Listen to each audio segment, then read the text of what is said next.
Hello everyone, income tax department ने जो SMS issue किए हैं उसमें एक कॉमन एसएमएस है फॉरेन असेट्स के डिस्क्लोजर से रिलेटेड। अब टैक्स डिपार्टमेंट ही नहीं, कंपनीज भी अपने एम्प्लॉइज को एडवाइजरी इशू कर रहा है, जिसमें उन्होंने मेंशन किया है कि कंपनी ने जो अपने एम्प्लॉइज को आरएसयू या ईसॉप्स इशू किए हैं उसका डिस्क्लोजर एम्प्लॉय को अपने इनकम टैक्स की रिटर्न में मेंशन करना मैंडेटरी रिक्वायरमेंट है। देखिए, अगर आपको दूसरी कंट्रीज के आरएसयू मिले हैं, ईसॉप मिले हैं, तो ये आपके लिए मैंडेटरी ऑब्लिगेशन है कि आपको अपनी इनकम टैक्स की रिटर्न में एज एन फॉरेन असेट्स इनको दिखाना होगा। अगर आप ऐसा नहीं करते हैं तो ब्लैक मनी एक्ट के अंदर आपको 10 लाख रुपीस तक की पेनल्टी पे करनी पड़ सकती है।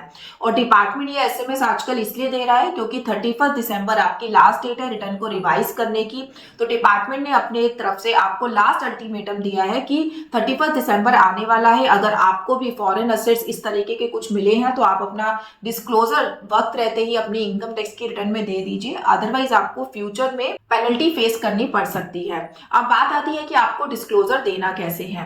तो यहाँ पर आपको आईटीआर 2 फॉर्म सिलेक्ट करना है। आईटीआर 2 फॉर्म में फॉरेन असेट्स के डिस्क्लोजर पे जब आप जाएंगे तो वहां पर आपको 2 टैब फिल करने हैं। एक है आपका फॉरेन असेट्स FA2 और एक है आपका फॉरेन असेट्स FA3।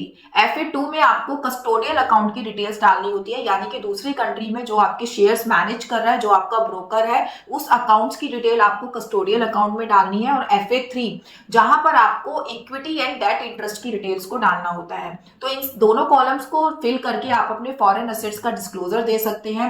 अगर मैं पीरियड की बात करूं कि कब तक का आपको डिस्क्लोजर यहाँ पे देना है, तो फाइनेंशियल ईयर 2024-25 के लिए जिसको एसएमएस आए हैं उनको 31 दिसंबर 24 तक की अपनी होल्डिंग देनी होगी FA3 में, क्योंकि फॉरेन असेट्स के डिस्क्लोजर के केस में आपको कैलेंडर ईयर फॉलो करना होता है। बट वहीं अगर मैं इनकम की बात करूं जहां पे आपको FSI शेड्यूल फिल करना है, वहां पर आपको फाइनेंशियल ईयर को फॉलो करना है। वहां आपको अपने टोटल फाइनेंशियल ईयर में कितना आपको डिविडेंड इनकम अर्न हुआ वो पूरा डिविडेंड इनकम यहाँ पे मेंशन करना होगा 1 अप्रैल 24 से लेकर 31 मार्च 25 तक। इसके साथ साथ आपको इनकम फ्रॉम अदर सोर्स में भी अपने डिविडेंड इनकम को दिखाना है जो भी आपको फॉरेन कंट्री से रिसीव हो रही है, और उसके ऊपर आपको स्लैब रेट के अकॉर्डिंग टैक्स पे करना होगा। अगर इस डिविडेंड इनकम में दूसरी कंट्री में आपका टीडीएस डिडक्ट हुआ है तो उस टीडीएस का क्रेडिट भी आप इंडिया में क्लेम कर सकते हैं। उसके लिए आपको फॉर्म 67 फिल करना होगा और एक अटैचमेंट देनी होगी एज एन प्रूफ कि आपका दूसरी कंट्री में टीडीएस डिडक्ट किया गया है।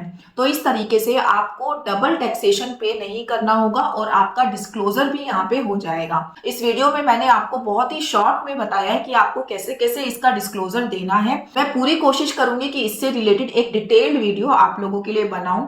अगर आपको कोई क्वेरी है तो आप कमेंट सेक्शन में डाल के मुझसे पूछ सकते हैं। Thank you so much.